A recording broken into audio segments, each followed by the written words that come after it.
Buenas tardes, soy Pino Betancourt y esta es una nueva edición de Off the Record. Es una edición especial porque lo podemos llamar la edición Filomena, en la que el colapso de Madrid nos evita poder ir a nuestro sitio favorito para hacer el programa y lo vamos a hacer desde casa.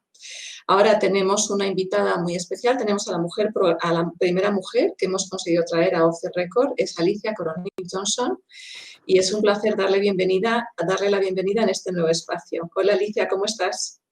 Bien, Pino, muchísimas gracias a ti y bueno, a todo el equipo por contar hoy conmigo. Y como decías, es una lástima que no podamos estar juntas, ¿no? Y vernos después de tanto tiempo.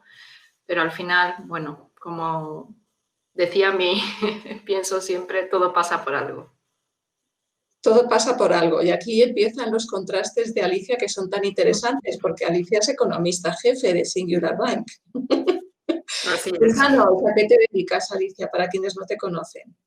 Bueno, pues como decía Pino, soy una persona dual porque soy mitad española, mitad islandesa y eso yo creo que marca mucho mi personalidad y mis vivencias, pero como decía Pino, soy economista y me dedico a ser actualmente la economista jefe de Singular Bank, que es un banco disruptor en tiempos disruptivos también, y desde ahí llevo todo el área de análisis de macro y de mercado, apoyando a la Dirección General de Inversiones y Productos.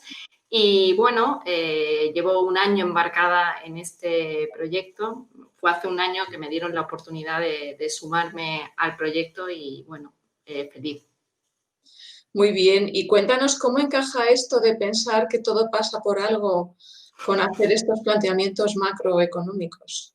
Porque hay mucha gente o sea, la mayoría de los economistas nunca me dirían todo pasa por algo. Por eso te pregunto. Bueno, yo creo que al final la historia de la humanidad, que como bien sabemos gira en torno a la economía, ¿no? Y al progreso y a la innovación y a los cambios geopolíticos, pues al final del análisis de la propia economía te permite hacer esos razonamientos de qué ocurre cuando ocurre y si ocurre esto pasa esto, ¿no? Con lo cual, al final sí que yo creo que está muy ligado a esa reflexión que yo hago de todo pasa por algo. Y aunque al principio nos pueda parecer que es algo muy negativo y que va a tener consecuencias muy negativas, al final yo creo que tiene un trasfondo que se revierte en algo positivo, ¿no? Y esa es la historia de la propia humanidad, de nuestro propio país, por así decirlo, e incluso de nuestras propias vidas, ¿no? De nuestro propio país te refieres al español. Sí, sí, sí, al español. Háblanos de tu otro país. ¿Cómo es ser una ejecutiva entre estas dos culturas tan opuestas? Bueno, pues yo te diría que hay muchas cosas que son comunes de los españoles y los islandeses, aunque parezca que no. Yo creo que los islandeses son gente muy alegre, cosa que compartimos con los españoles. Y, y luego yo creo que es un país que sabe reinventarse, cosa que también yo creo que forma parte de España, ¿no? Que lo hemos demostrado en nuestra transición democrática, pero también en la última crisis económica que sufrimos. Lo que ocurre es que Islandia es un país sumamente particular, es un país muy extenso en territorio, pero con una población muy pequeña. Somos 340.000 habitantes en el mundo, con un idioma muy arcaico, es el latín de los países nórdicos, no ha evolucionado casi nada en 500 años, y muy acostumbrados a vivir con catástrofes naturales, con aislamiento, con el frío, con el silencio, con la sensación de aislamiento, pero también con la sensación de que tienes que hacerte muy fuerte y muy resiliente y levantarte cada vez que te caes, ¿no? Y que cada caída lo que hace es cincelarte e incluso mejorar y avanzar, ¿no? Y yo creo que esa es un poco la historia del país, ¿no?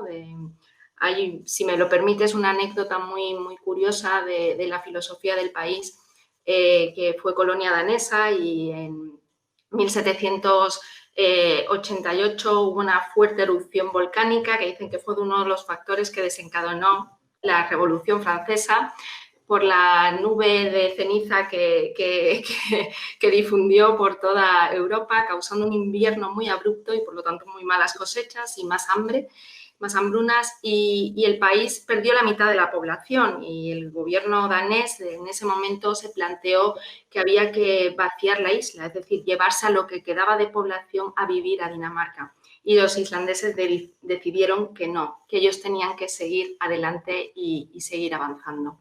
Y al final han conseguido ser un país que es uno de los países más prósperos del mundo, pero con una prosperidad que a mí me parece muy buena, porque es una prosperidad donde tú sientes que hay un sentimiento de trabajar por lo común. Ah, bueno, es muy interesante, ¿no? Y esto tú lo has heredado, entiendo, esta testarudez por seguir adelante, pase lo que pase. Bueno, yo creo que esta testarudez, como tú bien dices, creo que viene de mi parte nórdica, pero también creo que viene de mi parte andaluza, ubriqueña, y de una saga o una filosofía empresarial que impregna a las dos familias que configuran mi ser, ¿no?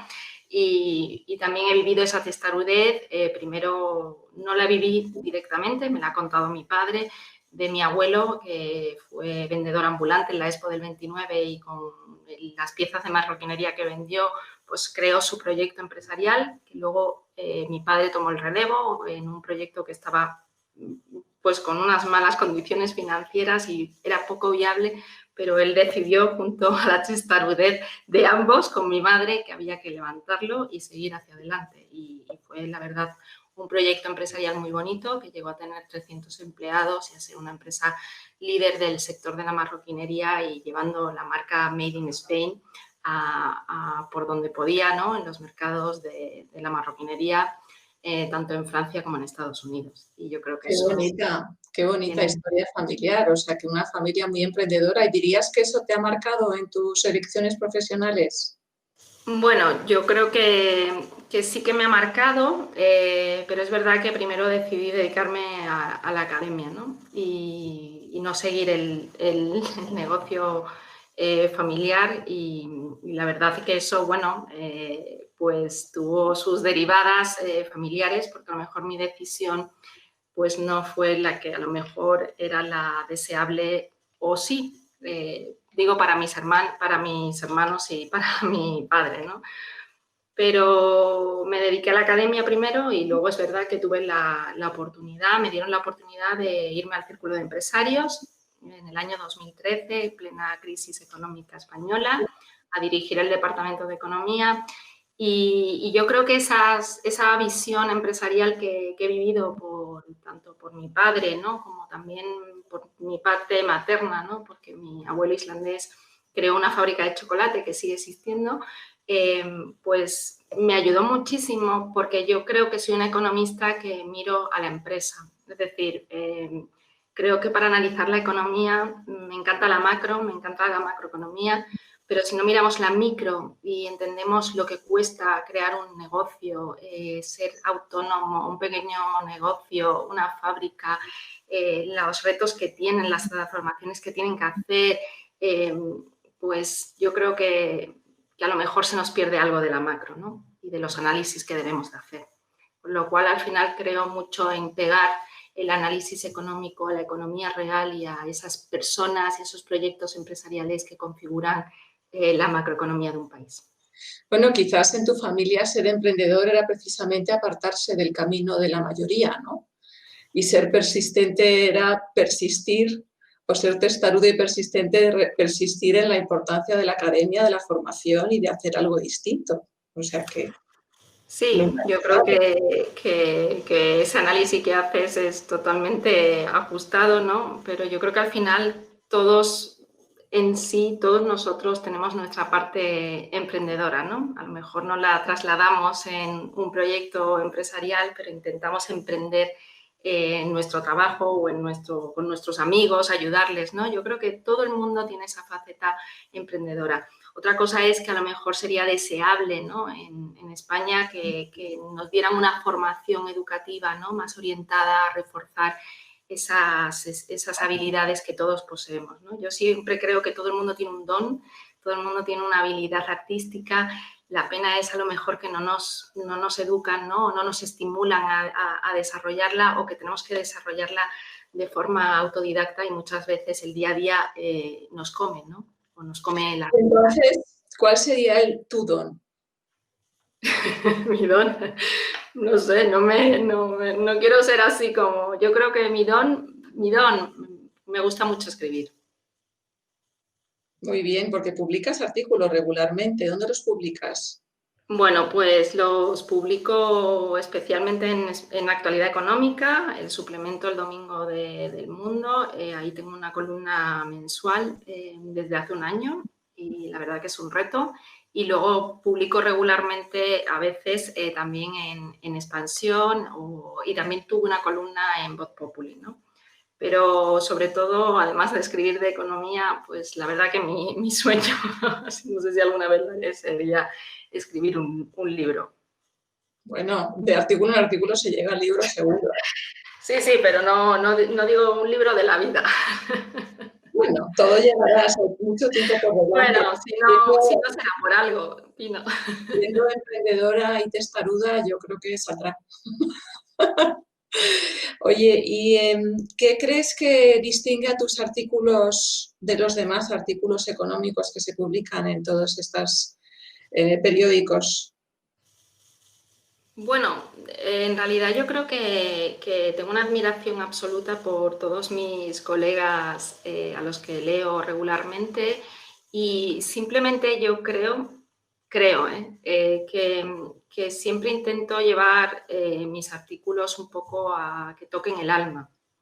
Creo muchísimo en el alma, y lo intento. No sé si lo consigo, pero sí que intento demostrar que todos tenemos el lado humano, y que cuando se escribe de cifras, o sobre todo en esta época tan complicada que estamos viviendo, ¿no? Y pensando pues la fragilidad que sentimos todos, unos con mayor o menor medida, ¿no? O la incertidumbre que tenemos, ¿no? Porque en realidad no sabemos hasta dónde nos va a tocar esto, ¿no? Como sociedad, en tu entorno familiar, incluso a nosotros mismos. Yo creo que el lector tiene que sentir que uno tiene alma, y que tiene empatía, y que intenta ponerse en la situación en la que nos podemos encontrar cualquiera de nosotros en cualquier momento. Bueno, eso está muy bien, porque muchas veces hay mucha gente que no entiende a los economistas porque nos hablan un lenguaje alejado de nuestro cotidiano, ¿no? Entonces, quizás el meter el alma cuando uno habla de economía ayuda a que todos nos podamos relacionar de alguna manera, porque aquí todo el mundo tiene alma. Aunque Todo el mundo algunos tiene digan alma. que no. O sentimientos, ¿no? Sensibilidad, Claro. ¿no? Lo que es verdad es que yo creo que no sé por qué nos han educado en el día a día a que no demostremos mucho la sensibilidad, ¿no? A que si se te saltan las lágrimas es debilidad, ¿no? A que si eres demasiado sensible, pues a lo mejor eres débil, ¿no? Y creo que eso es una interpretación muy errónea, y eso me lleva más a mi lado más nórdico, donde no importa mostrar esa sensibilidad o reflejarla, ¿no? Así porque tenemos la idea, quizás la falsa idea en España, que los países nórdicos son menos expresivos que nosotros. ¿Tú encuentras que esto no es así? Yo encuentro que son menos expresivos de punto de partida, ¿no? Yo creo que hacerse amigos a lo mejor en Islandia es más complicado, ¿no? Arrancar, ¿no? Yo recuerdo cuando estuve un año en la universidad ahí, que me pasé pues un mes y medio en clase sin que nadie se me acercara a hablar conmigo, cuando en realidad muchos sabían quién era yo, pero no porque fuera famosa, sino porque Islandia es una sociedad muy pequeña, y el primo del primo del primo acaba siendo tu primo, ¿no? Y bueno, teníamos conexiones familiares con alguno de mis compañeros de clase, y aún así no había ese acercamiento. Eso sí, si yo le preguntaba alguna duda o lo que sea, ellos amablemente todos me contestaban, ¿no? Hasta que un día se rompe eso, y te incorporan en sus vidas. Y cuando lo hacen es para absolutamente toda la vida, y no importa demostrar tus sensibilidades, tu liderazgo, ¿no? No sé, yo creo que no importa. Sí, que quizás nosotros somos muy rápidos para jaja, jiji y luego no tenemos la misma libertad para expresar lo más profundo y quizás ahí esperan más, pero luego ya la expresión es mucho más libre. Bueno, luego es verdad que como todo sociedad y como todo grupo colectivo siempre hay excepciones, ¿no? Por Pero hacernos sí que, exacto, pero sí que encuentro que a lo mejor es porque también hay una cosa que viene, yo creo que a lo mejor explicada por ese clima, ¿no? Por las constantes filomenas. Pues es una sociedad muy acostumbrada a la soledad, a la lectura, a explorar el mundo interior, ¿no? Y al final yo creo que eso también marca diferencias. Y háblanos de ti, de tu mundo interior, de tu trayectoria. ¿Cuál es la filomena o la tormenta o el hecho que quizás más te ha costado y que te ha forjado de alguna manera? Bueno, pues yo te diría que todo lo que he hecho me ha costado y me ha forjado, ¿no? Porque al final yo creo que estamos llenos de inseguridades, ¿no? Y aunque sepamos cuáles son nuestros puntos fuertes, ¿no? Nuestras capacidades, yo creo que en la vida hay que ser humilde y no creerse nada, sino que estás en un aprendizaje constante. Con lo cual, para mí, cuando empecé a dar clase, fue absolutamente un reto superar el reto de hacer una tesis doctoral y que lo que contuviera la tesis ¿Y por qué, fuera algo por que qué- tuviera aportación de valor, ¿no? por qué era un reto, Alicia? ¿Que era tan difícil de dar clase por primera vez? Pues yo creo porque al final tienes ahí a un montón de gente joven que creen que tú tienes la razón, ¿no? O consideran que tienes que saberlo todo y tienes que ser muy riguroso y realmente dar unas clases que realmente a ellos respondan a sus expectativas, ¿no? Al final la vida se basa mucho en nuestras expectativas, ¿no? Y cuando tú ves que hay gente que está haciendo un esfuerzo para formarse, ¿no? O sus padres económicamente, etcétera, etcétera, pues yo creo que tienes ahí la responsabilidad de que realmente lo que estás aportando y las formas de dar clase, no solamente por el contenido, sino porque también intentes transmitir valores y que los valores que estás intentando transmitirle, tú mismo con tus hechos los tienes que cumplir. Con lo cual eso también eso me parecía un reto, ¿no?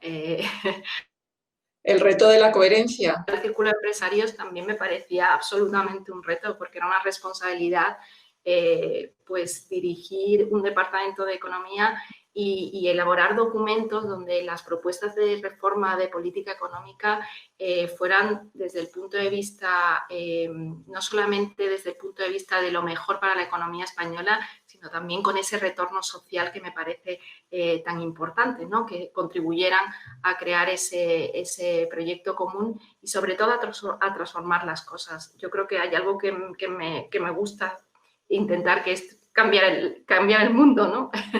Lo cual a veces es muy complicado. Y ahora en Singular Bank, pues me parece absolutamente otro reto enorme, quizás a lo mejor todavía más, porque fue dar el salto al sector financiero, que para mí era totalmente un mundo absolutamente desconocido, intentar entender, ¿no? La banca y sobre todo que de repente hay una pandemia, ¿no? Y eso ya es como, Dios mío, de mi vida. Y la verdad yo creo que haciendo este camino, te diría que lo más retador ha sido lo último, pero también creo que es porque cuando hemos pasado momentos complicados, afortunadamente el ser humano empieza a olvidar, ¿no? Y relativiza eso malo que ha pasado y se queda con las cosas buenas. Y a mí me llama la atención que es otro puesto, es como si fuese una constante en tu trayectoria, ¿no? El ponerte en un puesto donde estás iluminando el camino para los demás. Como economista jefe, de nuevo estás en una posición de mucha presión en la que tienes que intentar identificar o adivinar lo que viene, el futuro, para orientar a todos. Y entiendo que sigue siendo ese mismo nivel de presión que quizás sufrías la primera vez que empezaste a dar clase a los alumnos. Ahora no estás dando clase, pero sí estás orientando al mercado financiero y económico español en su toma de decisiones, ¿no? ¿Llevas la presión de la misma manera o ha cambiado algo? Bueno, yo creo que con la edad, yo creo que la presión ahora es mayor porque, como bien dices, es retador, sobre todo en un mundo que yo creo que cada vez se está volviendo más incierto, volátil, ¿no? Que eso no quiere decir que sea negativo, porque detrás de esa volatilidad e incertidumbre siempre surgen nuevas oportunidades y proyectos y épocas que se abren de progreso, ¿no? Pero es verdad que nos encontramos en un momento con muchísimas transformaciones que son mucho más aceleradas y también con el reto de que no sabemos realmente cuándo va a acabar esta pandemia, ¿no? Con lo cual yo creo que eso dificulta muchísimo las predicciones, ¿no? Y también me preocupa muchísimo el que estemos haciendo ahora consideraciones de cómo va a ser el mundo que va a venir cuando no sabemos realmente si eso va a ser así, ¿no? Porque estamos hablando de que vamos a atender a las compras online, a viajar menos, ¿no? Como todo más digital, y se nos olvida que somos seres sociales, ¿no? Y que en esta crisis echamos muchísimo de menos muchas cosas que a lo mejor antes no le dábamos tanto valor, ¿no? Con lo cual, sí, yo creo que es un momento absolutamente retador, pero creo que es retador para todos. ¿Y tu discurso no es un poco particular en el sector financiero? ¿Cómo te ven tus compañeros? Porque yo no oigo a muchos banqueros diciéndome, ¡yay! La incertidumbre nos hará más fuertes. Más bien es un sector que tiene fama de ser conservador, ¿no? Bueno, yo no diría que es un sector conservador, por lo menos yo no estoy en un banco que sea conservador. Es un banco que quiere transformar las cosas, quiere analizar la economía con otra visión, realizar sus decisiones de inversión también con una visión mucho más de largo plazo, mirando las megatendencias que vienen, las transformaciones que vienen, poniendo al cliente en el centro, apoyándose en la tecnología. Pues yo creo que no es conservador, por lo menos en el banco en el que yo estoy trabajando. Y la verdad es que no sé cómo, no creo que sea yo la persona que deba de decir cómo me ven mis compañeros a la hora de proyectar esos escenarios o esa visión que tengo yo de por dónde va el mundo, ¿no? Pero sí te diría que el que me acompaña todos los días en mi vida, que es mi marido, y me conoce desde los 16 años, siempre me dice que soy bastante singular, con lo cual encajo mucho en el banco en el que estoy. Eso está muy bien, sí, singular eres, desde luego. ¿Cómo ves el tema del liderazgo? ¿Cómo definirías tú el liderazgo? Bueno, a mí el liderazgo me parece clave en las organizaciones, pero incluso cuando le doy clase a mis alumnos, ¿no? Yo creo que el liderazgo es algo que deberían de formarnos más, pero yo creo mucho en el liderazgo más soft, si me lo permites. Yo creo mucho en el trabajo en equipo, en un liderazgo en el que reconoce el éxito de los demás, en el que intenta aprender de las personas que le rodean, en que es generoso, ¿no? Pero a la vez en un liderazgo en el que cuando tienes que decir las cosas francamente y con educación, porque crees que va a mejorar no solamente el día a día, ¿no? Sino incluso puede potenciar el proyecto en el que trabajas, pues tienes que decirlo y ser valiente, pero a la vez tienes que ser humilde y cuando te equivocas, reconocerlo y decir y pedir perdón y reconocer que te has equivocado, ¿no? Eso es como yo veo el liderazgo. Yo creo que es un acto de generosidad y a la vez también es un acto de ser constante, trabajador y cuando tienes que decir las cosas, decirlas con valentía.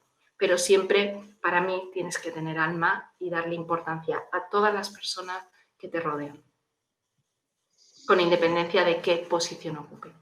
Bueno, es una definición ambiciosa de liderazgo, ¿no? A muchos nos cuesta intentar llegar a ese estándar, pero es muy bonito.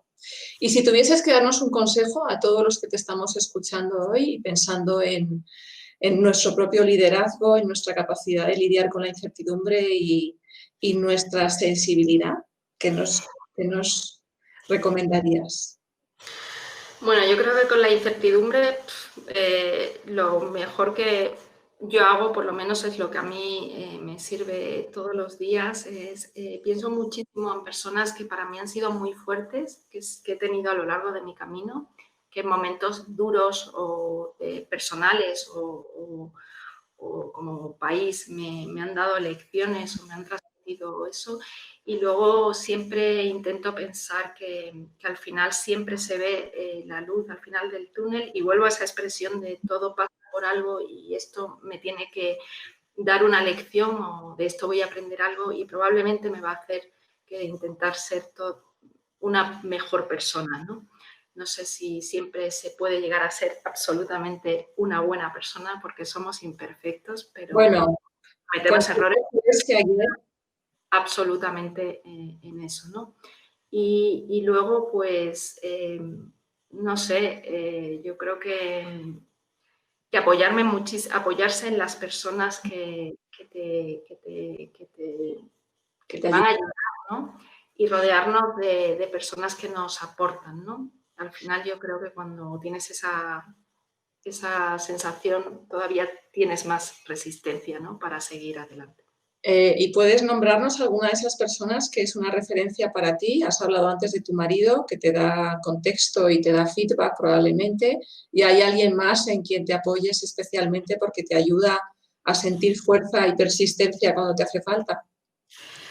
Pues yo diría que pienso muchísimo en personas que ya no están, desgraciadamente. Pienso muchísimo en mi abuela islandesa, en una amiga suya, en un mentor que tengo que he perdido, que tenía por el COVID. Y luego pienso también en esa fortaleza que me han transmitido mis padres, incluso mi madre cuando tuvo una enfermedad muy gorda y que la superó.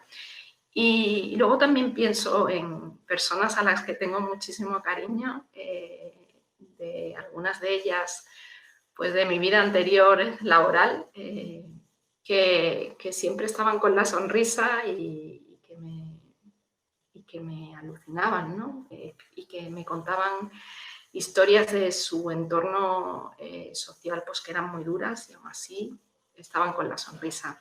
Con lo cual, al final del día, pues siempre pienso que en el balance soy una persona absolutamente muy privilegiada porque tengo lo que creo que es muy importante, que es esos referentes, ¿no? Y bueno, eso me ayuda.